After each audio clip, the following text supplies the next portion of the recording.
أعوذ بالله من الشيطان الرجيم. بسم الله الرحمن الرحيم.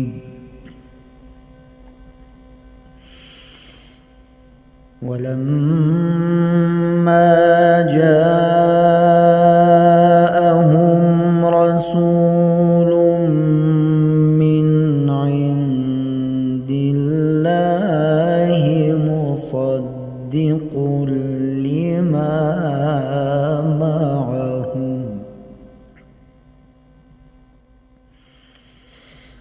مصدق لما معهم نبذ فريق من الذين أوتوا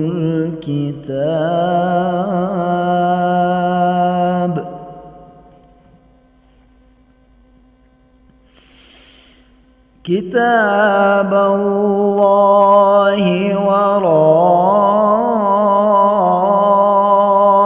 ظهورهم كأنهم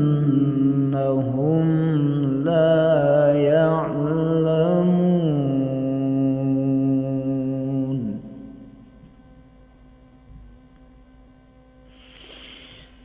واتبعوا ما تتلو الشياطين على ملك سليمان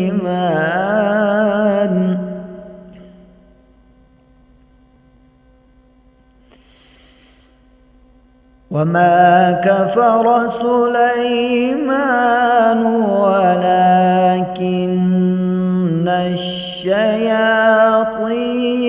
كفروا يعلمون الناس السحر وما أنزل على الملكين ببابل هاروت وماروت وما يعلمان من أحد حتى يقولا إنما نحن فتنة فلا تكفر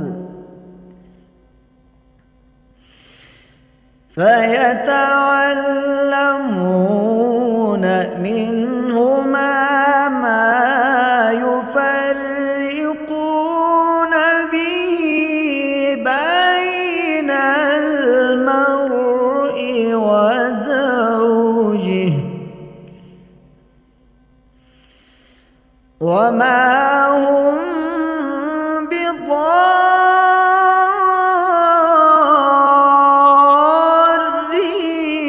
به من أحد إلا بإذن الله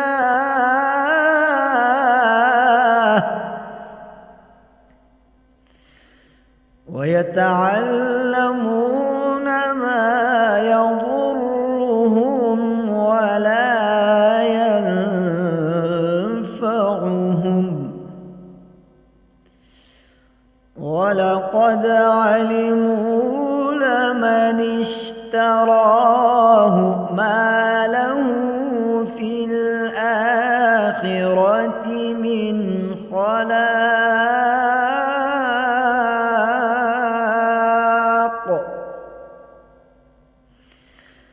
ولبئس ما شروا به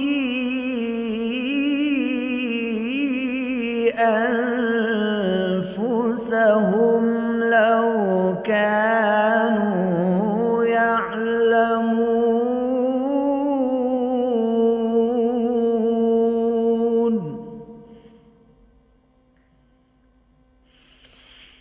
ولو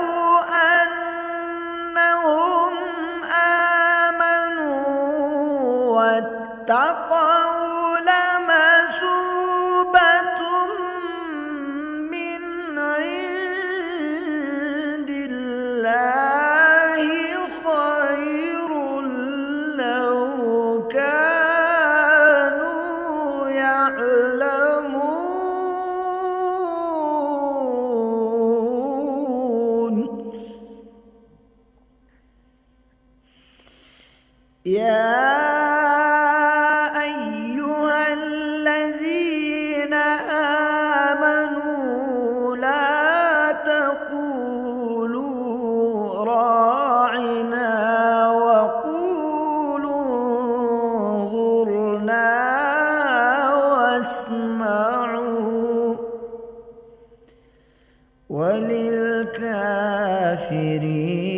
عذاب أليم.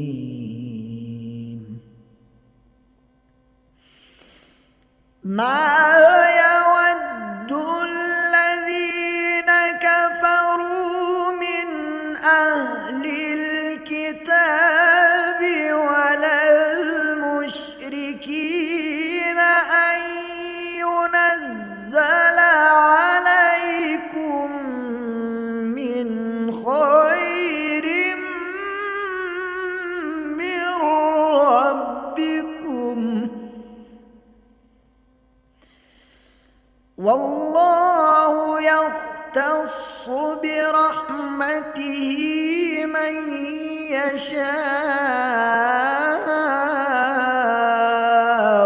والله ذو الفضل العظيم.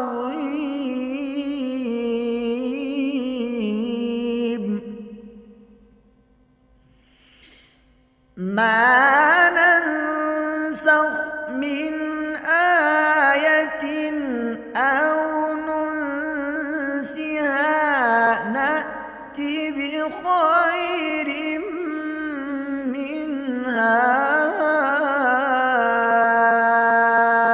أو مثلها ألم تعلم أن الله على كل شيء قدير.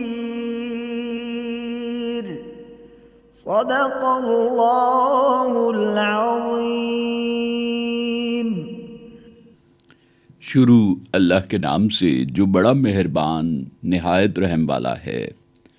اور جب ان کے پاس اللہ کی طرف سے پیغمبر صلی اللہ علیہ وآلہ وسلم آئے اور وہ ان کی کتاب کی تصدیق بھی کرتے ہیں تو جن لوگوں کو کتاب دی گئی تھی ان میں سے ایک جماعت نے اللہ کی کتاب کو پیٹھ پیچھے پھینک دیا گویا وہ جانتے ہی نہیں، اور اس کے پیچھے لگ گئے جو سلیمان کے عہد سلطنت میں شیاطین پڑھا کرتے تھے، اور سلیمان نے مطلق کفر کی بات نہیں کی بلکہ شیطان ہی کفر کرتے تھے کہ لوگوں کو جادو سکھاتے تھے، اور ان باتوں کے بھی جو شہر بابل میں 2 فرشتے ہاروت اور ماروت پر اتری تھیں، اور وہ دونوں کسی کو کچھ نہیں سکھاتے تھے جب تک یہ نہ کہہ دیتے کہ ہم تو آزمائش ہیں، تم کفر میں نہ پڑو۔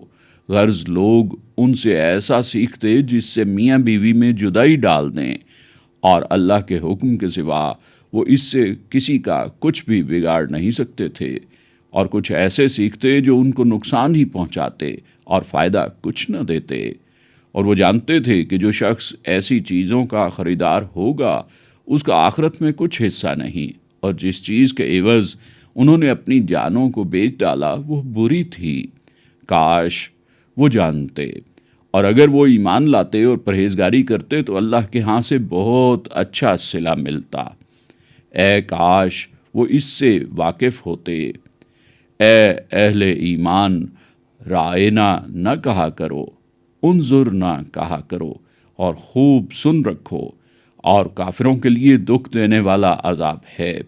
جو لوگ کافر ہیں، اہل کتاب یا مشرک، وہ اس بات کو پسند نہیں کرتے کہ تم پر تمہارے پروردگار کی طرف سے خیر نازل ہو، اور اللہ تو جس کو چاہتا ہے اپنی رحمت کے ساتھ خاص کر لیتا ہے، اور اللہ بڑے فضل کا مالک ہے۔ ہم جس آیت کو منسوخ کر دیتے یا اسے فراموش کرا دیتے ہیں تو اس سے بہتر یا ویسی ہی اور آیت بھیج دیتے ہیں۔ کیا تم نہیں جانتے کہ اللہ ہر بات پر قادر ہے؟ وآخر دعوانا ان الحمد للہ رب العالمین۔ سامعین، آج ہم نے پہلے پارے میں سورہ البقرہ کی آیات مبارکہ 101 تا 106 کی تلاوت و ترجمہ سننے کی سعادت حاصل کی۔ تلاوت کلام حق کا شرف حاصل کر رہے تھے قاری سہیل احمد۔ دعا ہے کہ اللہ تعالی ہمیں تلاوت قرآن اور اس کی تعلیمات کو سمجھ کر ان پر عمل کرنے کی توفیق عطا فرمائے۔ ہدیہ درود و سلام بحضور سرور کائنات صلی اللہ علیہ وآلہ وسلم۔ اللہم صلی علی محمد، اللہم صلی علی محمد وعلی آلہ وصحبہ وسلم۔ اللہم صلی علی محمد، اللہم صلی علی محمد وعلی آلہ وصحبہ وسلم۔ اللہم صلی علی محمد، اللہم صلی علی محمد وعلی آلہ وصحبہ وسلم۔ ارشاد رب العزت ہوا، اور جو شخص کوئی برا کام کر بیٹھے یا اپنے حق میں ظلم کر لے پھر اللہ سے بخشش مانگے تو اللہ کو بخشنے والا مہربان پائے گا۔ کل عالم تیری یاد کرے، تو صاحب سب کا سچا ہے۔ کل عالم تیری یاد کرے، تو صاحب سب کا سچا ہے۔ حیوان پکھیرو نر ناری، کیا بوڑھا بالک بچہ ہے، کیا دانا بینا ہوش بھرا، کیا بھولا ناداں کچا ہے۔ کل عالم تیری یاد کرے، تو صاحب سب کا سچا ہے۔ کل عالم تیری یاد کرے، تو صاحب سب کا سچا ہے۔ ہیں دشت بیاباں اور وادی، عرصہ میدان صحرا جنگل، ویرانہ پربت جھاڑ شجر، بوٹی جھاڑی پیڑ اور جبل۔ کل عالم تیری یاد کرے، تو صاحب سب کا سچا ہے۔ کل عالم تیری یاد کرے، تو صاحب سب کا سچا ہے۔ سیار ثوابت لوح قلم، جنات عدن فردوس فلک، خورشید سے لے مہتاب تلک، مہتاب سے خورشید تلک۔ کل عالم تیری یاد کرے، تو صاحب سب کا سچا ہے۔ کل عالم تیری یاد کرے، تو صاحب سب کا سچا ہے۔ تو پالنے والا سب کا ہے اور سب کا تجھ سے دھیان لگا. کیا شاہ نذیر اور کیا راجا، کیا مفلس کیا کنگال گدا، کل عالم تیری یاد کرے، تو صاحب سب کا سچا ہے. کل عالم تیری یاد کرے، تو صاحب سب کا سچا ہے. حمد باری تعالی. سامعین ابھی ہم سننے کی سعادت حاصل کر رہے تھے، گل ہائے عقیدت پیش کرنے کی سعادت حاصل کر رہے تھے مہدی حسن اور ہم نوا. یہ حمدیہ کلام نذیر اکبر آبادی کا تھا. درس حدیث. آئیے سامعین تقاریر کا سلسلہ سنتے ہیں. آج کے اس سلسلے میں ہم گفتگو سن رہے ہیں پروفیسر عبد الواحد سجاد کی. نحمدہ ونصلی علی رسولہ الکریم، اما بعد، بسم اللہ الرحمن الرحیم.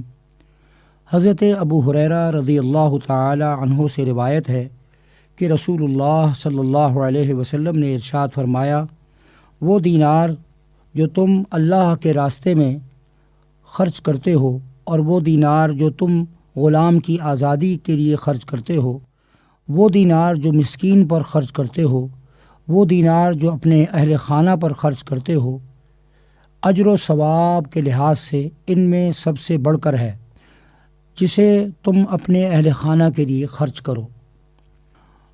حضور اکرم صلی اللہ تعالی علیہ وآلہ وسلم کی اس حدیث مبارکہ کے اندر راہ خدا میں خرچ کرنے کا حکم دیا گیا. اور جب راہ خدا میں خرچ کیا جاتا ہے تو رسول اللہ صلی اللہ علیہ وسلم نے اس حدیث کے اندر اس کے مراتب کو بیان کیا. اور یہ بات ذہن میں رہنی چاہیے کہ عبادات میں فرق مراتب کا لحاظ رکھنا بہت ضروری ہے.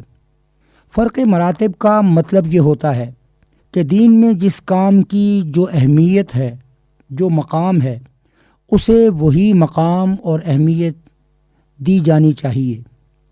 صحابہ کرام رضوان اللہ تعالی علیہم اجمعین اور قرون اولیٰ کے جو مسلمان تھے، وہ اپنے دینی مزاج کی وجہ سے ان باتوں کو خوب اچھے طریقے سے سمجھتے تھے اور عبادات کے اندر فرق مراتب کا خصوصی طور پر خیال کیا کرتے تھے. اس لیے ان میں اس طرح کے مسائل نہیں پائے جاتے تھے کہ وہ فرض کو نفل پر ترجیح دینا ہے تو وہ نفل کو فرض پہ ترجیح دے دیں. حضرت عمر رضی اللہ تعالی عنہ کے بارے میں یہ بات مذکور ہے کہ وہ فرض کے فوراً بعد نفل ادا کرنے سے روکا کرتے تھے، کیونکہ ان کے نقطۂ نظر کے مطابق فرض اور نفل میں جو فرق مراتب ہے وہ متاثر ہوتا ہے. ہمارے معاشرے میں فرائض کی بجا آوری میں غفلت کا مظاہرہ کیا جاتا ہے، جبکہ نوافل کی ادائیگی پر بہت زیادہ زور دیا جاتا ہے. اس کی مثال یوں سمجھ لیجیے کہ عمومی طور پر جب شب برات یا لیلۃ القدر آتی ہے تو ان راتوں کے اندر عمومی طور پر ہمارا رجحان یہ ہوتا ہے کہ ہم زیادہ سے زیادہ نوافل پر توجہ دیتے ہیں. حالانکہ بسا اوقات یہ عالم ہوتا ہے کہ ہمارے فرائض بلوغت کے بعد رہ چکے ہوتے ہیں، ہمیں ان کے بجائے نوافل پر توجہ جو ہے وہ زیادہ دکھائی دیتی ہے. حالانکہ ہونا یہ چاہیے کہ نوافل اللہ کے قرب کا ذریعہ ہے، ان کی ادائیگی کرنی چاہیے اور ان کی ادائیگی ہونی چاہیے. لیکن اگر فرائض میرے اور آپ کے ذمے ہیں تو مجھے اور آپ کو یہ دھیان میں رکھنا چاہیے کہ سب سے پہلے ہمیں سے فرائض کی باز پرس ہوگی، تو سب سے پہلے جو ہے وہ فرائض کو ادا کیا جائے. اور اگر فرائض ہمارے ذمے نہیں ہیں تو پھر نوافل کے ذریعے سے اللہ کا قرب حاصل کیا جائے. چنانچہ اس حدیث مبارکہ میں حضور اکرم صلی اللہ علیہ وسلم نے خرچ کرنے کے حوالے سے بھی فرق مراتب بیان کیا کہ 1 دینار جو انسان اللہ کے راستے میں ویسے کسی کو دیتا ہے، 1 دینار ایسا ہے جس سے غلام کی آزادی میں مدد دیتا ہے، 1 ایسا دینار جو مسکین پر وہ خرچ کرتا ہے، اور 1 وہ دینار ہے جو اہل خانہ پر خرچ کرتا ہے۔ حضور اکرم صلی اللہ علیہ وسلم نے یہاں یہ بتایا کہ اہل خانہ پر خرچ کرنے کا ثواب اور عظمت زیادہ ہے، کیونکہ ان پر خرچ کرنا دوسرے تمام صدقات سے بہتر ہے۔ قرآن مجید میں اللہ تبارک و تعالی نے واضح الفاظ میں یہ حکم دیا کہ لینفق ذو سعۃ من سعتہ ومن قدر علیہ رزقہ فلینفق مما آتاہ اللہ، کہ شوہر اپنی حیثیت اور وسعت کے مطابق اخراجات کا ذمہ دار ہے، اور وہ اگر خرچ کرے گا تو اللہ اس کو بہتر عطا فرمائیں گے۔ دوسری جگہ پہ اللہ تبارک و تعالی کا ارشاد ہے کہ وما انفقتم من نفقۃ فهو یخلف وهو خیر الرازقین، جو بھی تم خرچ کرتے ہو وہ اللہ کی بارگاہ میں رہتا ہے اور وہ بہترین رزق عطا کرنے والا ہے۔ نبی اکرم صلی اللہ تعالی علیہ وآلہ وسلم نے کئی احادیث میں اپنی بیویوں اور بچوں اور خاص طور پر لڑکیوں پر جو خرچ کرنا ہے اس کی فضیلت بیان فرمائی ہے۔ حضرت ثوبان رضی اللہ تعالی عنہ سے روایت ہے کہ رسول اللہ صلی اللہ علیہ وسلم نے ارشاد فرمایا، سب سے زیادہ افضل دینار وہ ہے جو انسان اپنے بچوں پر خرچ کرتا ہے۔ ایک اور روایت میں جناب رسالت مآب صلی اللہ علیہ وسلم نے ارشاد فرمایا، کوئی چیز اللہ کے راستے میں اللہ کی رضا اور خوشنودی حاصل کرنے کے لیے تجھے اجر و ثواب کا مستحق بناتی ہے، یہ وہ چیز ہے کہ جو آپ اپنے اہل خانہ پر خرچ کرتے ہو، یہاں تک کہ آپ اگر اپنی بیوی کے منہ میں 1 لقمہ ڈالتے ہیں تو وہ بھی صدقہ ہے۔ اس سے اندازہ لگا لیجئے کہ انسان کو سب سے پہلے اپنے گھریلو امور کا اور گھریلو اخراجات کا خیال رکھنا چاہیے، اس کے بعد اگر اللہ نے اسے دولت دی ہے تو وہ دوسروں پر بھی خرچ کر سکتا ہے۔ اہل خانہ پر خرچ کرنا اللہ کے رسول صلی اللہ علیہ وسلم کے اس فرمان کے مطابق زیادہ بہتر صدقہ ہے۔ اللہ تبارک و تعالی ہمیں عمل کی توفیق مرحمت فرمائے، آمین۔ وآخر دعوانا ان الحمد للہ رب العالمین۔ درس حدیث تقاریر کا سلسلہ سامعین ابھی ہم سن رہے تھے، جس میں آج ہم نے پروفیسر عبدالواحد سجاد کی گفتگو سنی۔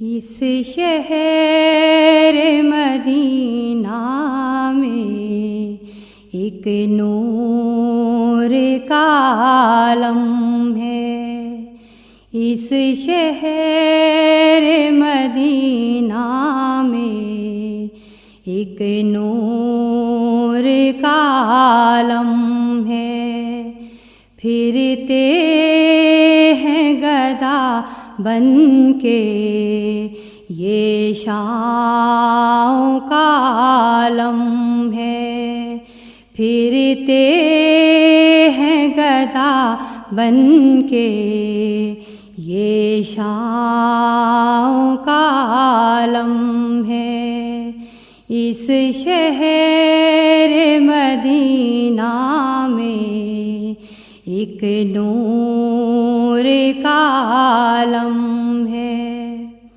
دکھ درد کے ماروں کو ملتی ہے یہاں راحت، دکھ درد کے ماروں کو ملتی ہے یہاں راحت، افشاں کی ہیں برساتیں اور خوشیوں کا عالم ہے، افشاں کی ہیں برساتیں اور خوشیوں کا عالم ہے، اس شہر مدینہ میں ایک نور کا عالم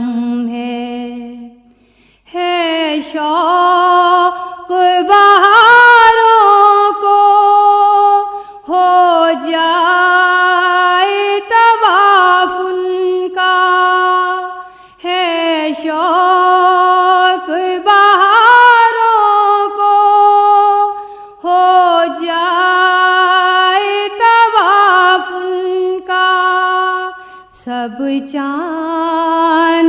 ستاروں کے جھک جانے کا عالم ہے، سب چاند ستاروں کے جھک جانے کا عالم ہے، اس شہر مدینہ میں ایک نور کا عالم ہے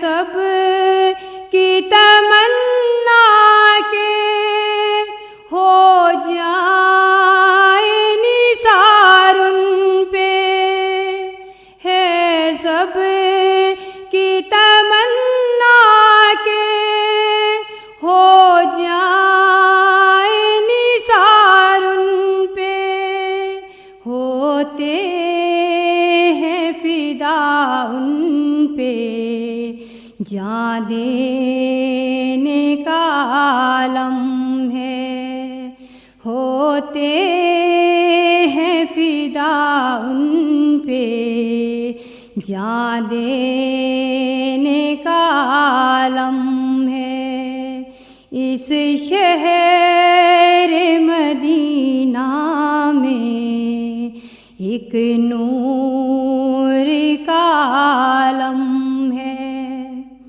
بے خود ہے یہاں پھرتے سب ان کی تمنا میں، بے خود ہے یہاں پھرتے سب ان کی تمنا میں، ان مہکی فضاؤں میں کھو جانے کا عالم ہے، ان مہکی فضاؤں میں کھو جانے کا عالم ہے، اس شہر مدینہ میں ایک نور کا عالم ہے، پھرتے ہیں گدا بن کے یہ شاؤں کا عالم ہے، اس شہر مدینہ میں ایک نور کا عالم ہے، اس شہر مدینہ میں ایک نور کا عالم ہے، پھرتے ہیں گدا بن کے یہ شاؤں کا عالم ہے، اس شہر مدینہ میں ایک نور کا عالم ہے۔ گلہائے عقیدت و حضور سرور کائنات صلی اللہ علیہ وآلہ وسلم پیش کرنے کی سعادت حاصل کر رہی تھیں رابعہ نقوی، اور یہ نعتیہ کلام سعدیہ حسین کا تھا۔ روشنی، آئیے سامعین اعلیٰ اخلاقی قدروں پر مبنی سلسلہ سنتے ہیں۔ آج کے روشنی کے سفر میں ہم گفتگو سن رہے ہیں پروفیسر ڈاکٹر عمر حیات انصاری کی۔ شخصیت و کردار کے اعتبار سے جو رویہ کسی کے لیے سب سے زیادہ نقصان دہ، تباہ کن اور ذلت آمیز انجام کا باعث ہے، وہ کفر و تکبر پر مبنی رویہ ہے۔ جن و انس میں سے یہ رویہ کسی کو بھی زیب نہیں دیتا، اس لیے کہ اس کی بدولت سب کچھ غارت ہو جاتا ہے۔ فرشتوں میں تو ایسی بات پائی ہی نہیں جاتی، جو کہ اللہ کے حضور سراپا عاجزی و بندگی کی تصویر ہیں۔ اصل دعوت فکر جن و انس کے لیے ہے، اور بالخصوص نسل انسانی کے لیے، کہ ہدایت کا بحیثیت مجموعی براہ راست اہتمام اس کے لیے ہوا۔ بات یہ ہے کہ عظمت و کبریائی اور جلالت شان صرف اللہ کی شان ہے۔ مخلوق کو جو رویہ زیب دیتا ہے وہ عاجزی و انکساری ہے۔ اور اسی میں انسان کی عزت و تکریم کا راز مشمر ہے۔ آپ جانتے ہیں کہ اللہ تعالیٰ نے ابلیس یعنی شیطان کو ہمیشہ کے لیے مردود و ملعون قرار دیا اور انسان کو اس کے شر سے بچنے کا حکم دیا۔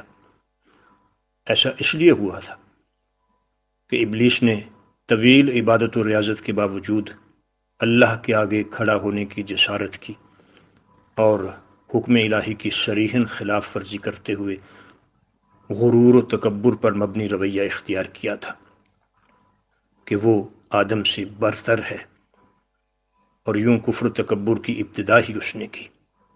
یہ رویہ چونکہ اللہ کو کسی بھی طور پسند نہیں اور اس کے غضب کو فوری طور پر دعوت دینے کے مترادف ہے، لہٰذا اللہ تبارک و تعالیٰ نے اسے مردود و ملعون اور راندہ درگاہ قرار دیا۔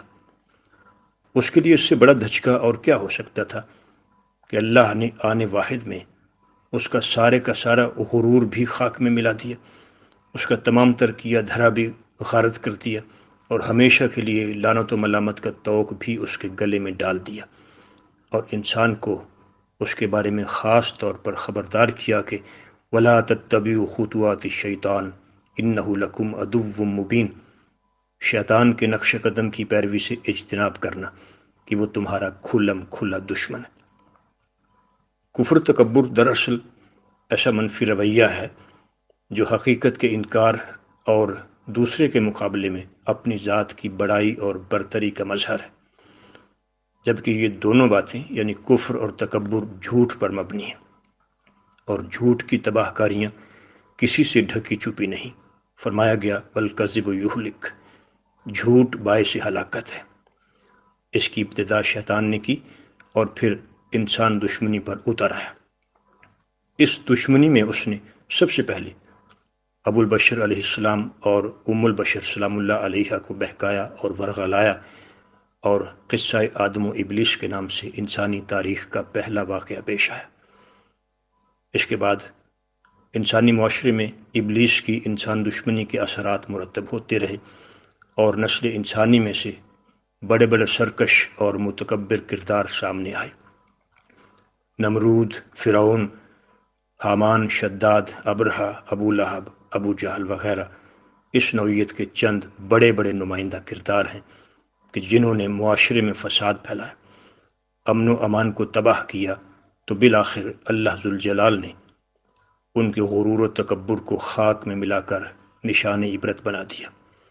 واضح ہے کہ اولاد آدم کی سب سے بڑی خیر خواہ ذات اللہ کی ذات ہے۔ اس نے ہدایت کا وسیع تر اور عظیم الشان اہتمام اسی کے لیے کر رکھا ہے۔ اللہ نے انسان کو ہر اس بات سے روکا ہے جو اس کے لیے خطرناک اور نقصان دہ ہے، اور ہر اس کام کے کرنے کا حکم دیا ہے جو اس کی فلاح و نجات اور سرخروئی کا باعث ہے۔ چنانچہ ملاحظہ کیجئے کہ اللہ تبارک و تعالیٰ نے کس بلیغ اور منطقی انداز میں انسان کو سمجھایا کہ جس کی کوئی مثال نہیں ہو سکتی۔ فرمایا کہ وَلَا تَمْشِ فِي الْأَرْضِ مَرَحًا إِنَّكَ لَن تَخْرِقَ الْأَرْضَ وَلَن تَبْلُغَ الْجِبَالَ طُولًا، زمین پر اکڑ کر یعنی تکبر سے مت چلو کہ ایسا کر کے نہ تو تم زمین کو پھاڑ سکتے ہو اور نہ ہی پہاڑ کی بلندی کو چھو سکتے ہو۔ ظاہر ہے کہ جب کوئی ایسا نہیں کر سکتا اور یقیناً نہیں کر سکتا تو پھر اکڑ فوں کیسی، تکبر کیسا؟ کیا زبردست انداز تفہیم ہے، اور یقیناً اللہ سے زیادہ خوبصورت انداز اور کس کا ہو سکتا ہے؟ اگر اس انداز تفہیم سے بھی کوئی نہیں سمجھتا اور متکبرانہ رویے سے باز نہیں آتا تو پھر اسے کوئی نہیں سمجھا سکتا سوائے اس کے کہ اللہ اسے نشان عبرت بنا دے، جیسا کہ اس نے بہت سے سرکش اور متکبر عناصر کو نشانات عبرت بنایا جن کی عبرت ناک داستانیں تاریخ میں محفوظ ہیں۔ ہے کوئی جو سوچے سمجھے اور غور کرے؟ ایسے عناصر ہر دور میں موجود رہے ہیں جن کی ہٹ دھرمی اور دوسروں کے ساتھ تحقیر و ہتک آمیز رویے سے طرح طرح کا فساد برپا ہوتا رہا۔ تکبر میں آ کر ایسے عناصر نے خدائی کے دعوے کیے، اخلاق و تہذیب کی دھجیاں اڑائیں، معاشرے کے کمزور اور مظلوم طبقوں پر مظالم کے پہاڑ توڑے۔ اللہ کے انبیاء و رسول علیہ السلام کا مذاق اڑایا، ان کے پیغام حق کو جھٹلایا، ان سے نفرت کی، انہیں در بدر کرنے کی مذموم کوششیں کی، ان پر طرح طرح کے مظالم ڈھائے، معاشرتی مقاطع کیا، اور تو اور ایسے بدبختوں نے سرکشی اور تکبر میں اندھے ہو کر اعلیٰ ترین انسانی منصب پر فائز ان برگزیدہ ہستیوں کو قتل تک کرنے سے دریغ نہ کیا۔ ایسے عناصر اب بھی دنیا میں پائے جاتے ہیں جو غرور و تکبر کے کم و بیش ویسے ہی مظاہرے کرتے پھرتے ہیں جیسے پچھلے ادوار میں ہوتے تھے۔ اللہ تعالیٰ ایسے لوگوں سے سخت ناراض ہے اور ان کو خبردار کرتا ہے کہ تمہاری سرکشی کا وبال تمہارے اوپر پڑنے ہی والا ہے۔ تم لوگ دنیا کی زندگی کے مزے اڑا لو، پھر تو تمہیں ہماری ہی طرف لوٹ کے آنا ہے، تب ہم تمہیں بتائیں گے جو کچھ تم کرتے رہے۔ بات یہ ہے کہ شرم و حیاداری کی طرح عاجزی و انکساری بھی معاشرے کی اعلیٰ قدروں میں سے ہے اور انسان کا زیور ہے، جو انسان اور معاشرے کے حسن و خوبی کا ضامن ہے، جس سے انسان کا کردار روشن ہوتا ہے۔ فطرت کا تقاضا ہے کہ اس کا خصوصی اہتمام کیا جائے۔ روشنی اعلیٰ اخلاقی قدروں پر مبنی سلسلہ سامعین نبی ہم سن رہے تھے، جس میں آج ہم نے پروفیسر ڈاکٹر عمر حیات انصاری کی گفتگو سنی۔ نبی کریم صلی اللہ علیہ وآلہ وسلم نے ارشاد فرمایا، جو شخص لوگوں کا شکر ادا نہیں کرتا وہ اللہ کا شکر بھی ادا نہیں کرتا۔ مظہر لطف ہے مدح شہ خوباں کرنا، مظہر لطف ہے مدح شہ خوباں کرنا، اس وسیلے سے ہر ایک درد کا درمان کرنا، اس وسیلے سے ہر ایک درد کا درمان کرنا، مظہر لطف ہے۔ یہ کرم ان کا ہے ورنہ مجھے کب آتا تھا، یہ کرم ان کا ہے ورنہ مجھے کب آتا تھا، یاد سرکار سے پلکوں پہ چراغ کرنا، یاد سرکار سے پلکوں پہ چراغ کرنا، مظہر لطف ہے۔ دل ویران میں بسائی ہے حرم کی یادیں، دل ویران میں بسائی ہے حرم کی یادیں، ہم کو آتا ہے بیاباں کو گلیستان کرنا، ہم کو آتا ہے بیاباں کو گلیستان کرنا، مظہر لطف ہے۔ تیرے دربار کا ہے روز ازل سے دستور،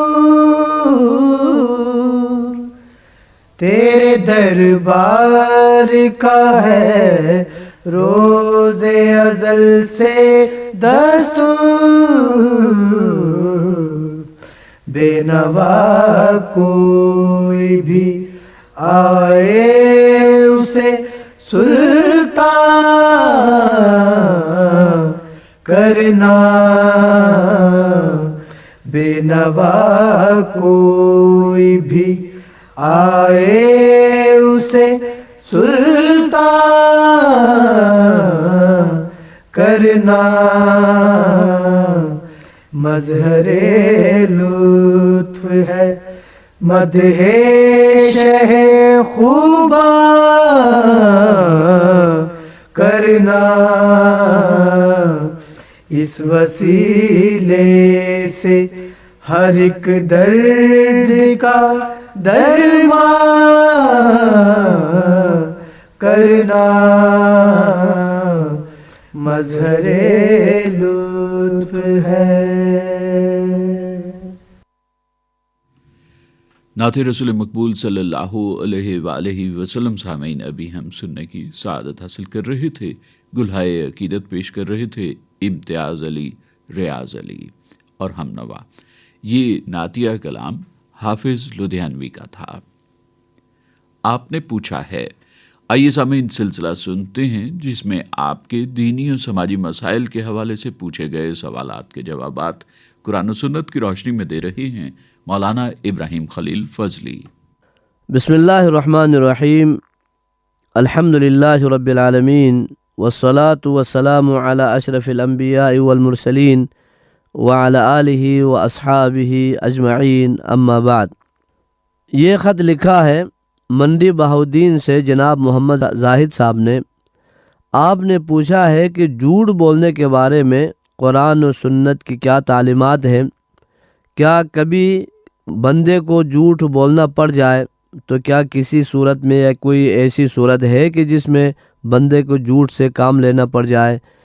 شرعی طور پر قرآن و سنت کی روشنی میں رہنمائی فرمائیے کہ جھوٹ کے حوالے سے قرآن و سنت کی کیا تعلیمات ہیں۔ انسان کے تمام مذموم اخلاق اور عادات میں سے جھوٹ سب سے زیادہ بری اور قابل نفرت عادت ہے۔ انسانی زندگی کا قیام و استحکام اس بات پر منحصر ہے کہ انسان کے تمام اعمال و اقوال واقعہ کے مطابق ہو۔ جھوٹ اس کی ضد ہے، اسی لیے یہ ایک برائی نہیں بلکہ ہر قسم کی قولی اور عملی برائیوں کی جڑ ہے۔ انسان کے ضمیر میں کیا ہے اسے اس کے خالق علیم بذات الصدور کے سوا کوئی نہیں جانتا۔ کوئی دوسرا شخص کسی کے متعلق اگر کچھ جان سکتا ہے تو اس کی ایک ہی صورت ہے کہ وہ خود اپنی زبان یا عمل سے اس کا اظہار کرے۔ اب اگر کوئی ایسی بات ظاہر کر رہا ہے جو اس کے دل میں نہیں تو وہ اپنے مخاطب کو فریب دے رہا ہے۔ اس سے بدترین خیانت کیا ہو سکتا ہے جو اپنے سننے والے اور سامنے والے کو وہ بات بتائے جو اس کے دل میں نہیں ہے۔ حضرت سفیان بن اسید رضی اللہ تعالی عنہ بیان کرتے ہیں کہ رسول اللہ صلی اللہ علیہ وسلم نے ارشاد فرمایا، کبرت خیانتاً ان تحدث اخاک حدیثا هو لک به مصدق وانت له به کاذب۔ یہ امام بخاری نے الادب المفرد میں اس روایت کو نقل کیا ہے کہ آپ علیہ السلام نے فرمایا کہ یہ بہت بڑی خیانت کاری ہے کہ تو اپنے مسلمان بھائی کو بات جو بتا رہا ہو وہ تمہیں سچا سمجھ کر تمہاری بات کا یقین کر رہا ہے اور تم اس کے سامنے جھوٹ بول رہے ہوتے ہیں۔ اور خیانت اور جھوٹ مسلمان کے اخلاق نہیں ہے بلکہ نفاق کی علامات میں سے ہے۔ چنانچہ رسول اللہ صلی اللہ علیہ وسلم نے ارشاد فرمایا، ثلاث من کن فیہ فهو منافق وإن صام وصلى وقال إني مسلم إذا حدث كذب وإذا وعد أخلف وإذا اؤتمن خان۔ تین خصلتیں ایسی ہے کہ جس کسی میں بھی ہو وہ منافق ہے، خواہ وہ روزے رکھتا ہو، نماز پڑھتا ہو اور خود کو مسلمان سمجھتا ہو۔ نمبر 1، جب بات کرے تو جھوٹ بولے، نمبر 2 جب وعدہ کرے تو اس کے خلاف کرے، نمبر 3 جب کوئی امانت اس کے سپرد کی جائے تو خیانت کرے۔ یہ مذموم حرکتیں ایمان اور اسلام کے ساتھ کوئی مناسبت نہیں رکھتی۔ چنانچہ امیر المؤمنین حضرت علی بن ابی طالب رضی اللہ تعالی عنہ راوی ہے کہ رسول اکرم صلی اللہ علیہ وسلم نے ارشاد فرمایا، یہ مسند ابن ابی شیبہ کی روایت ہے کہ مومن میں ہر نقص اور عیب ہو سکتا ہے لیکن وہ خائن اور جھوٹا نہیں ہو سکتا۔ ارشاد باری تعالیٰ ہے، انما یفتر الکذب الذین لا یؤمنون بآیات اللہ واولئک هم الکاذبون، یعنی جھوٹ بولنا اور افتراء پردازی کرنا تو صرف ان لوگوں کا کام ہے جو اللہ کی آیتوں پر ایمان نہیں رکھتے اور وہی جھوٹے ہیں۔ جھوٹ ایسی برائی ہے جو تنہا نہیں رہتی بلکہ انگن برائیوں کی بنیاد بنتی ہے، اور انسان جھوٹ بول کر برائی کی وادی میں جا گرتا ہے۔ نبی کریم صلی اللہ علیہ وسلم نے ارشاد فرمایا، ایاکم والکذب فإن الکذب یہدی الی الفجور وإن الفجور یہدی الی النار وإن المرء لا یزال یکذب ویتحری الکذب حتی یکتب عند اللہ کذابا۔ جھوٹ سے دور رہو کہ جھوٹ انسان کو نافرمانی اور فجور کی راہ پر لگا دیتا ہے، اور فجور سے انسان آگ تک پہنچ جاتا ہے، یعنی فسق و فجور انسان کو آگ تک لے جاتا ہے، اور انسان جھوٹ بولتا رہتا ہے اور اسی کا متلاشی رہتا ہے یہاں تک کہ اللہ تعالیٰ کے ہاں کذاب یعنی بہت جھوٹا لکھ دیا جاتا ہے۔ معلم بشریت محسن انسانیت صلی اللہ علیہ وسلم نے اس مذموم برائی کے خاتمے کے لیے اور انسانی سیرت و کردار کو اس اعلائی سے مکمل طور پر صاف کرنے کے لیے اس کے وہ دروازے بند کیے جہاں سے یہ رذیل عادت داخل ہو کر انسان کی فطرت ثانیہ بن جاتی ہے۔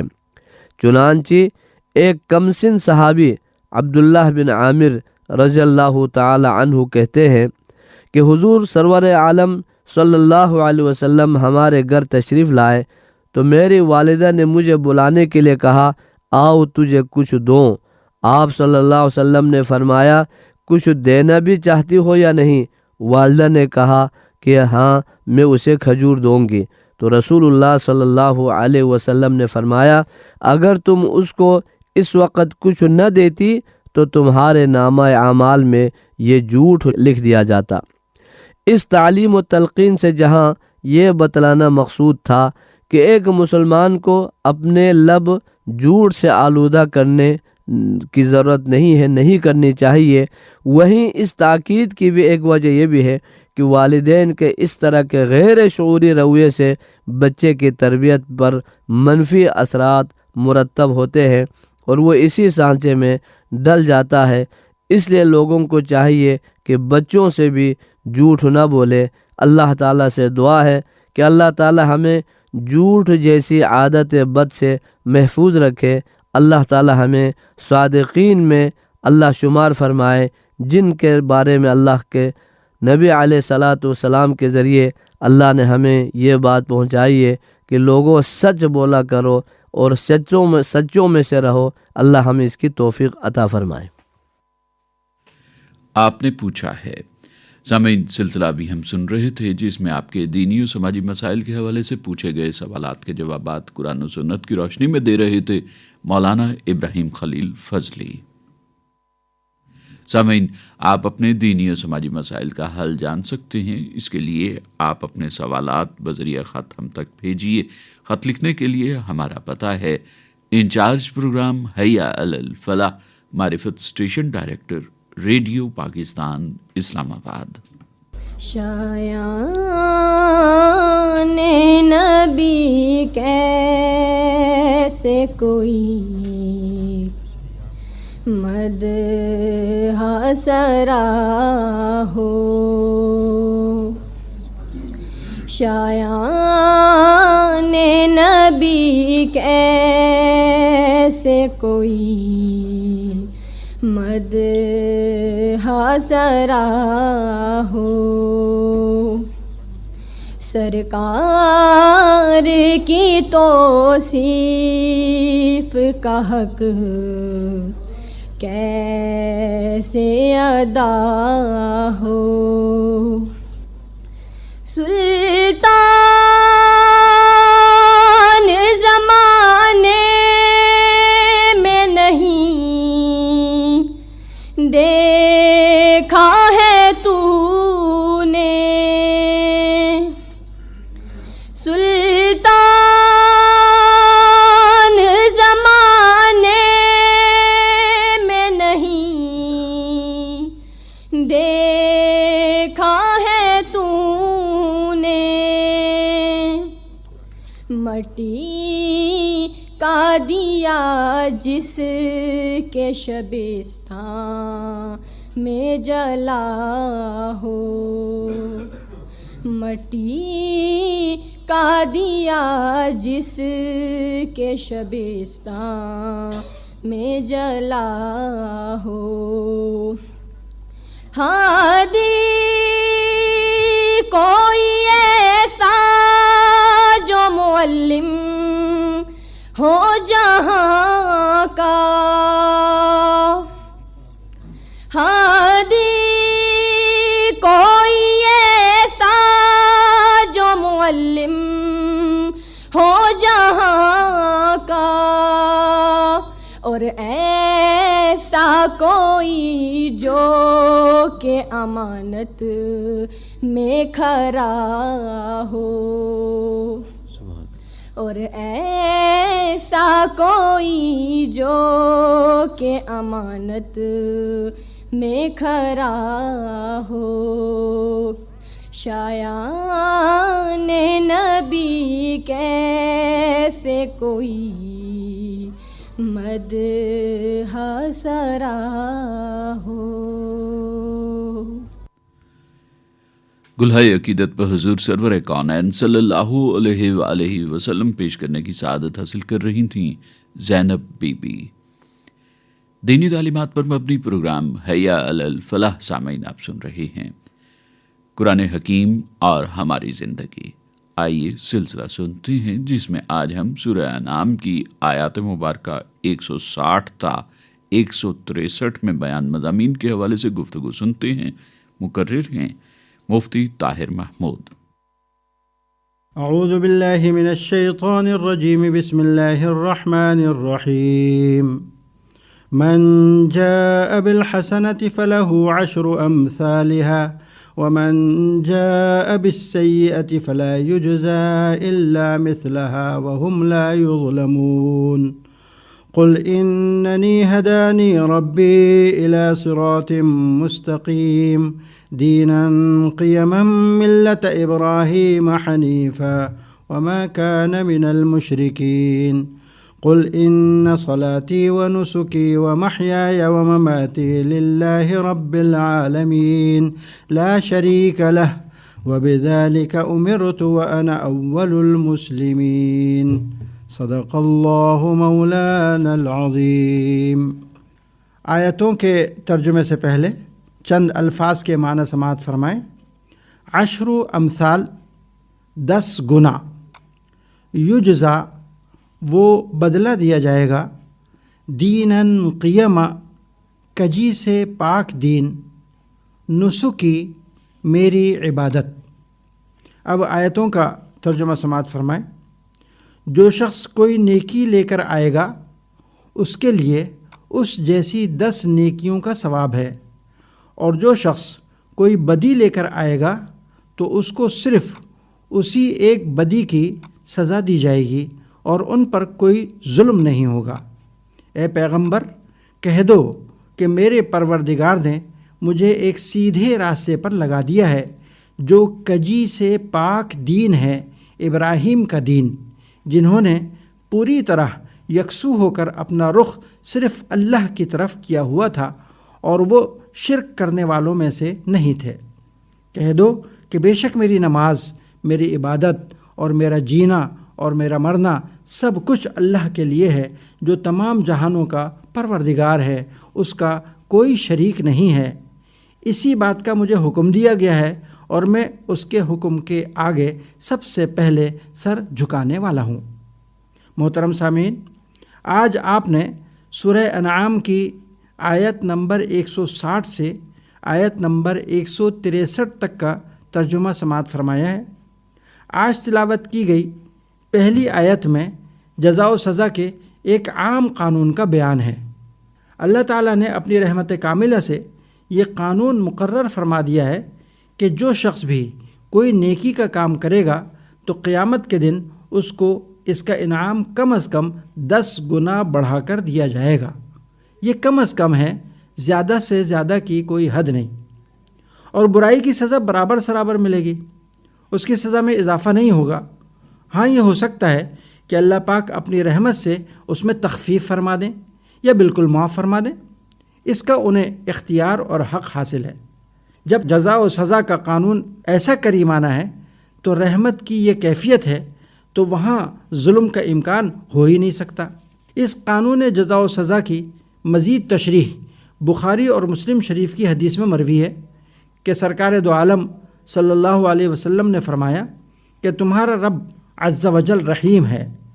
جو شخص کسی نیک کام کا صرف ارادہ کرے تو اس کی ایک نیکی لکھی جاتی ہے، خواہ اس پر عمل کی نوبت بھی نہ آئی ہو۔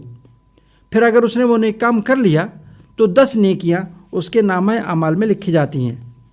اور جو شخص کسی گناہ کا ارادہ کرے مگر اس پر عمل نہ کرے تو اس کے لیے بھی ایک نیکی لکھ دی جاتی ہے، اور اگر اس نے گناہ کر لیا تو ایک گناہ لکھا جاتا ہے، یا پھر اللہ تعالیٰ اس کو بھی معاف فرما دیتے ہیں اور مٹا دیتے ہیں۔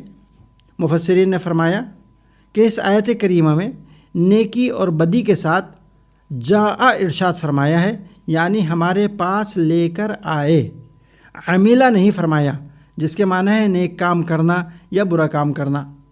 اس میں اشارہ ہے کہ محض کسی نیک کام پر 10 گنا انعام اور برے کام کی سزا برابر سرابر محض اس کے کرنے پر نہیں ملے گی، بلکہ اس کے لیے ضروری ہے کہ وہ نیک عمل یا برا کام موت کے وقت تک باقی رہے۔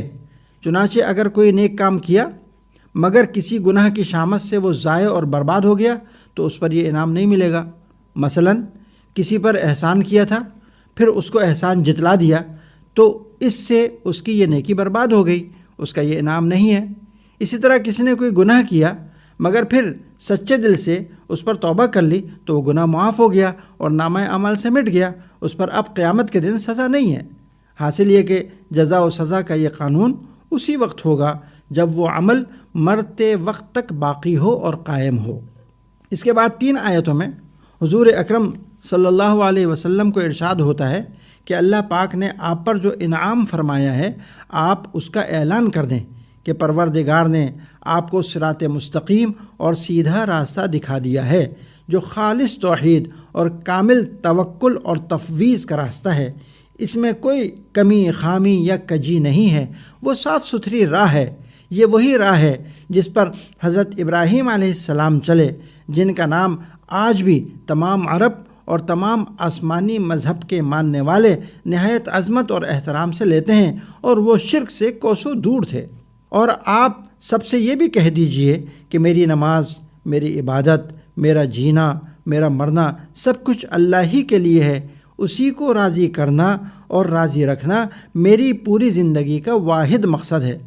وہ اللہ جو سارے جہانوں کا پالنے والا اور پروردگار ہے، وہ وحدہ لا شریک ہے، اس کا کوئی شریک نہیں، میں اس کے ساتھ کسی کو شریک نہیں کر سکتا، اور مجھے یہی حکم دیا گیا ہے اور میں سب سے پہلا اس کے حکم کی اطاعت کرنے والا ہوں۔ مطلب یہ کہ اس آخری امت میں سب سے پہلا مسلمان میں ہوں، کیونکہ ہر امت کا سب سے پہلا مسلمان خود وہ نبی یا رسول ہوتا ہے جس پر وحی اور شریعت نازل کی جاتی ہے۔ محترم سامعین، آیتوں کے مضامین آپ نے سماعت فرمائے۔ ان میں ہمارے لیے یہ تعلیم ہے کہ ایک مسلمان کی پوری زندگی اور زندگی کے ہر کام، حتیٰ کہ مرنے جینے میں بھی واحد مقصد اللہ پاک کو راضی کرنا ہونا چاہیے۔ اللہ تعالی ہمیں عمل کی توفیق عطا فرمائے، آمین۔ وما علینا الا البلاغ۔ قرآن حکیم اور ہماری زندگی، سلسلہ سامعین ابھی ہم سن رہے تھے جس میں آج ہم نے سورہ انعام کی آیات مبارکہ 160 تا 163 میں بیان مضامین کے حوالے سے مفتی طاہر محمود کی گفتگو سنی۔ نبی کریم صلی اللہ علیہ وآلہ وسلم نے ارشاد فرمایا، جو شخص ایک بار مجھ پر درود و سلام بھیجتا ہے اللہ تعالیٰ اس پر 10 رحمتیں نازل کرتا ہے۔ اللهم صل على محمد اللهم صل على محمد وعلى آله وصحبه وسلم اللهم صل على محمد اللهم صل على محمد وعلى آله وصحبه وسلم اللهم صل على محمد اللهم صل على محمد وعلى آله وصحبه وسلم اللهم صل على محمد اللهم صل على محمد وعلى آله وصحبه وسلم اللهم صل على محمد اللهم صل على محمد وعلى آله وصحبه وسلم اللهم صل على محمد اللهم صل على محمد وعلى آله وصحبه وسلم اللهم صل على محمد اللهم صل على محمد وعلى آله وصحبه وسلم اللهم صل على محمد اللهم صل على محمد وعلى آله وصحبه وسلم اللهم صل على محمد اللهم صل على محمد وعلى آله وصحبه وسلم۔ آئیے سامعین بارگاہ رب العزت میں دعا کے لیے ہاتھ پھیلائیں، اس بارگاہ میں کہ جہاں ہاتھ پھیلانے پر مزید عطا کیا جاتا ہے اور عطا کرنے پر احسان نہیں جتلایا جاتا۔ بسم اللہ والحمد للہ والصلاة والسلام علی رسول اللہ، اما بعد۔ اے اللہ اپنے خوف اور خشیت میں سے اس قدر ہماری قسمت میں کر دے جو ہمارے اور آپ کی نافرمانی کے درمیان حائل ہو جائے، اور اپنی اس قدر فرمانبرداری کی توفیق مرحمت فرما جو ہمارے لیے نوشتہ آخرت بن جائے، اور جس کی بدولت ہم آپ کی جنت میں پہنچ جائے۔ ہمیں اس قدر محکم یقین عطا فرما دیجئے کہ جس کے ہوتے دنیا کی مشکلات معمولی محسوس ہونے لگیں۔ اے اللہ ہمیں ہماری سماعت، بصارت اور دیگر قوتوں سے تا حیات بہرمند رکھ۔ اے اللہ ہمیں ایسے اعمال کرنے کی توفیق عطا فرما جن کا فیض ہمارے بعد میں جاری رہے۔ اے اللہ ہمیں آپس میں محبت کرنے والے بھائی بنا، ہماری نفرت اور غصہ ظالموں کے لیے خاص کر دے۔ اے اللہ ہمیں دشمنوں کے خلاف ہماری مدد فرما۔ اے اللہ وطن عزیز کو اپنے فضل و کرم سے بہرمن فرما، آمین ثم آمین برحمتک یا ارحم الراحمین۔